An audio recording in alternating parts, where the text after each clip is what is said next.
जो डिग्रियां 4 साल 3 साल की डिग्रियां थी वो 6 साल में मिल रही है। जो डिग्रियां 2 साल की थी वो 4 साल में मिल रही है। जो डिग्रियां हमको मिलती थी 5,000 रुपये में आज 25,000 में मिल रही है। जो डिग्रियां हमको मिलती थी 30,000 में आज 1.5 लाख में मिल रही है। आप कैसी बात कर रहे हैं? ये विकास था आपका बिहार का? विश्वविद्यालय के अंदर लगातार बम गोली बंदूक चल रहा है। क्या लॉ एंड ऑर्डर आपने बनाया है? लॉ एंड ऑर्डर है आपके पास? जब बोरी रोड चौराहे पे चल रहे होते हैं दिन दहाड़े गोलियां लोग चला रहे होते हैं। एक विपक्ष के नेता के घर के बाहर गोली चल रहा होता है और आप बोलते हैं चारा चोर और क्या क्या बातें कर रहे हैं आप। अरे आज से पहले 15 साल पहले 20 साल पहले अगर सरकार थी लालू प्रसाद यादव की तो उसको सजा दिया बिहार की जनता ने। 1-2 साल नहीं दिया, 20 साल तक उनको सत्ता से बाहर रखा क्योंकि उन्होंने चोरी किया। इसका वजह से उनको सजा मिली। उन्हें लॉ एंड ऑर्डर को मेंटेन नहीं किया, इस वजह से उनको 20 साल तक बाहर रखा उनको चुनाव से। मैंने पोस्टर देखा भैंस पर बैठा दिया लालू जी को। अरे भैंस कौन रखता है भाई? कौन रखता है भैंस? आप उस जाति को, एक पार्टिकुलर जाति को टारगेट कर रहे हैं। ये बेशर्मी का हद होता है मुख्यमंत्री जी। अब एक जाति को टारगेट करके यादव को टारगेट करते हैं आप। अगर जाति के नाम पर अगर राजनीति करना चाहते हैं तो फिर आप बोलिए कि डेवलपमेंट नहीं, विकास नहीं, हम जात के नाम पर पॉलिटिक्स करते हैं, जात के नाम पर पैसा वोट दीजिए हमको। खुले आम कहिए जनता के बीच में। ये कि लालू यादव पर चारा चोर का आरोप है और अभी उनके बेटे पे ये टैग लग रहा है कि मेरा बाप चोर है, ऐसा पोस्टर लग रहा है जेडीयू के पास आरजेडी कार्यालय के बाहर। तो एक जिसका बाप चोर है, जिसके टैग लगा हुआ है जिसका बाप चोर है, तो उसके बेटे को इस बार सीएम फेस में देख रहे हैं और चूंकि वो सीएम फेस है भी इस बार बिहार में, तो क्या सोच? आप ये कह रही हैं कि लालू यादव चोर है? चारा चोर, चारा चोर, घोटालेबाज। ये आप भी कह रही है? जनता कह रही है, हम नहीं कह रहे। देखिए, कोई भी व्यक्ति चोर है या निर्दोष है या अच्छा है, बेईमान है, ईमानदार है, आप कभी भी किसी को इस तरीके से नहीं कह सकते हैं। बिहार देश जो है ऐसे नहीं चलता है। भारत के अंदर कॉन्स्टिट्यूशन है, संविधान है और संवैधानिक दायरे में रहकर से चलता है। भारत के अंदर न्यायालय है जिसको जस्टिस करने का अधिकार है। तो जो न्यायालय इनको सजा दी है वो कौन सा न्यायालय सजा दी है? लोअर कोर्ट सजा दी है ना, जिला न्यायालय जिससे सजा दी है। आप बताइए, अब हाई कोर्ट है इनके पास अपील के लिए, इनके पास अपील के लिए अभी सुप्रीम कोर्ट है। हो सकता है ये बरी हो जाए, हो सकता है ना। जैसे अमित शाह जी के ऊपर एक आरोप लगा था तड़ीपार का, तड़ीपार आरोप लगा, सुप्रीम कोर्ट ने बरी किया उनको। लालू जी को ऊपर भी आरोप लग क्लियर हो जाएगा भविष्य में। सवाल है कि अब चारा चोर कहने के बाद आप क्लियर कैसे हो जाएगा? चारा चोरी के आरोप में जेल नहीं, जेल से कोर्ट में जाएगा मामला तो क्लियर होगा ना। अभी तो इनके पास अपील के लिए जगह बना हुआ है, जगह बना हुआ है। मैं लालू जी का पक्ष नहीं ले रहा हूँ, मैं अमित शाह के बारे में बोला। अगर उनके ऊपर तड़ीपार का अगर लगा आरोप तो वो अपने राज्य में नहीं थे, बिहार आए हुए थे। उनका वैल्यू नहीं कर रहे सुशील मोदी बिहार के अंदर। अब जानेंगे इतिहास को। तो अमित शाह जी को भी सुप्रीम कोर्ट में बरी किया गया। लालू जी के ऊपर लगा है ये आरोप तो लालू जी को बरी कर दिया जाएगा। इस देश के अंदर हमेशा से खासी जेल में सजा काट कर आ रहे हैं लालू यादव। तबियत खराब होने के कारण उनको अभी एक आप कह रहे हैं, आप इनडायरेक्टली कह रहे हैं कि लालू यादव चारा चोरी नहीं किए हैं, घोटाले। मैं एक नाम बता रहा हूँ, जेएनयू का एक लड़का कन्हैया कुमार के साथी थे, पिछले 5 साल से जेल में पड़ा हुआ है। कोई आरोप है क्या उनके ऊपर? कौन सा आरोप में बंद है जेल में? कोई आरोप सिद्ध हुआ है? नहीं हुआ ना, बेकार में है ना।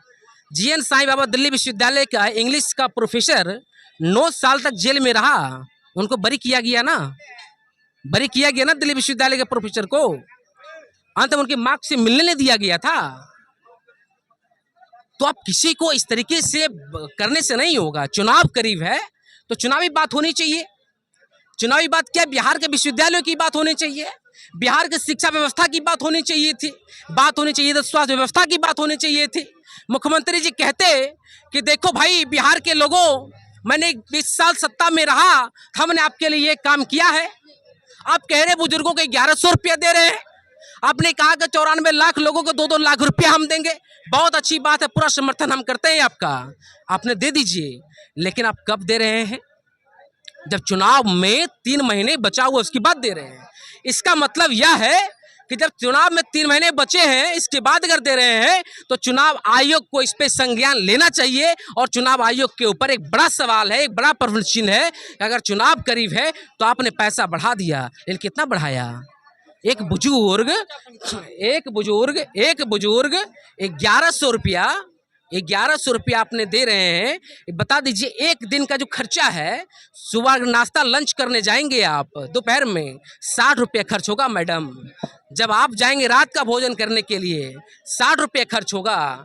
अगर 60 3 टाइम का भोजन किए 60 या 180 रुपया हो गया, मल्टीप्लाई करिए 30 दिनों में कितना पैसा होता है। ये आपने बुजुर्गों को क्या उतने पैसा आपने दिया? नहीं दिया ना। इस राज्य के अंदर विधायकों को कितना लाख रुपए पेंशन मिलता है, मुख्यमंत्री खुद कितने पैसे खर्च करते हैं आपको याद होगा। महिलाओं से मिलने के लिए मुख्यमंत्री बिहार के करोड़ों रुपए खर्च कर रहे थे महिला संवाद करने के लिए। महिला से संवाद करने करोड़ों रुपए का बजट कैबिनेट में पास करते हैं आप। ये बेशर्मी की हद है, ये बेशर्मी की हद है मैडम, इसको समझना पड़ेगा आपको। जब तक आप बिहार को चाहते कि बेहतर करना है तो बिहार के विश्वविद्यालय को बेहतर कर दीजिए ना। जो डिग्रियां 4 साल 3 साल की डिग्रियां थी वो 6 साल में मिल रही है। जो डिग्रियां 2 साल की थी वो 4 साल में मिल रही है।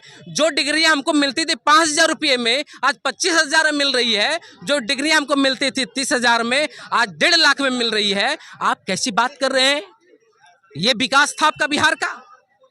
जो बिहार से पलायन करके दूसरे विश्वविद्यालय में जाकर पढ़ाई कर रहे हैं बिहार के बच्चे, बिहार से चले जा रहे हैं, कहाँ जा रहे हैं भाई? दिल्ली पढ़ने के लिए, मुंबई पढ़ने के लिए, हैदराबाद पढ़ने के लिए। हम कह रहे हैं जेएनयू जैसे विश्वविद्यालयों की स्थापना अगर बिहार में किया होता तो मुझे लगता है बिहार के लोग, बिहार के बच्चे हमारे पलायन नहीं कर रहे होते दूसरे विश्वविद्यालय में जा पढ़ने के लिए। आपने ऐसा काम किया क्या? किया है आपने ऐसा काम? बता दीजिए मुझे।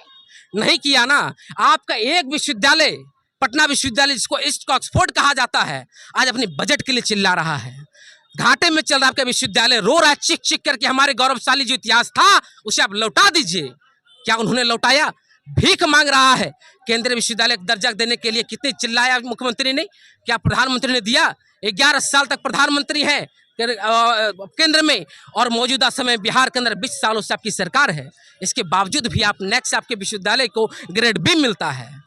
बता दीजिए मुझे क्या व्यवस्था आपने बनाया है? विश्वविद्यालय के अंदर लगातार बम गोली बंदूक चल रहा है, क्या लॉ एंड ऑर्डर आपने बनाया है? लॉ एंड ऑर्डर है आपके पास? जब बोरी रोड चौराहे पे अब चल रहे होते हैं, दिन दहाड़े गोलियां लोग चला रहे होते हैं, एक विपक्ष के नेता के घर के बाहर गोली चल रहा होता है और आप बोलते हैं चारा चोर और क्या क्या बातें कर रहे हैं आप। अरे आज से पहले 15 साल पहले, 20 साल पहले अगर सरकार थी लालू प्रसाद यादव की तो उसको सजा दिया बिहार की जनता ने। 1-2 साल नहीं दिया, 20 साल तक उनको सत्ता से बाहर रखा क्योंकि उन्होंने चोरी किया। इसका वजह से उनको सजा मिली। उन्हें लॉ एंड ऑर्डर को मेंटेन नहीं किया, इस वजह से उनको 20 साल तक बाहर रखा। उनको चुनाव से बाहर रखा ना। लालू प्रसाद आज चुनाव नहीं लड़ सकते हैं। लड़ सकते हैं क्या? नहीं लड़ सकते हैं चुनाव। इसके बावजूद लालू प्रसाद अगर राजनीतिक केंद्र बने हुए हैं, ये मुख्यमंत्री के विफलताओं का परिणाम जीता जागता ये सबूत है आपके सामने कि उन्होंने कोई काम नहीं किया है पूरे बिहार के अंदर। अगर वो काम किए होते शायद तो मुझे लगता है कि बिहार के लोग आज की डेट में उनको पोस्टर लगाना नहीं पड़ता। पोस्टर लगाना नहीं पड़ता चारा चोर का पोस्टर। भैंस, बताइए, एक बार मैंने पोस्टर देखा, भैंस पर बैठा दिया लालू जी को। अरे भैंस कौन रखता है भाई? कौन रखता है भैंस? आप उस जाति को, एक पार्टिकुलर जाति को टारगेट कर रहे हैं। ये बेशर्मी का हद होता है मुख्यमंत्री जी। अब एक जाति को टारगेट करके यादव को टारगेट करते हैं आप। आपको शर्म नहीं आता है? अरे वो कम्युनिटी ने आपको भी वोट किया होगा। अगर उस कम्युनिटी से अगर एक लोग वोट किया है तो समझिए आप एक लोग का अपमान आपने किया है। उसी पार्टी के अंदर वीरेंद्र यादव है, मंत्री है उनके सरकार, उनके कैबिनेट में। क्या उनका अपमान नहीं हुआ? वीरेंद्र यादव को सड़क पर आकर पीसी करना चाहिए, अब मीडिया को बुलाकर प्रेस कॉन्फ्रेंस करना चाहिए मुख्यमंत्री जी को लेकर कि आप माफी मांगिए। भैंस रखने वाला यादव है, आप उसका अपमान कर रहे हैं? कर रहे या नहीं कर रहे? अगर जाति के नाम पर अगर राजनीति करना चाहते हैं तो फिर आप बोलिए कि डेवलपमेंट नहीं, विकास नहीं, हम जात के नाम पर पॉलिटिक्स करते हैं, जात के नाम पर पैसा वोट दीजिए हमको। खुले आम कहिए जनता के बीच में, क्यों नहीं कहते हैं? बिहार के युवाओं को आपने क्या दिया?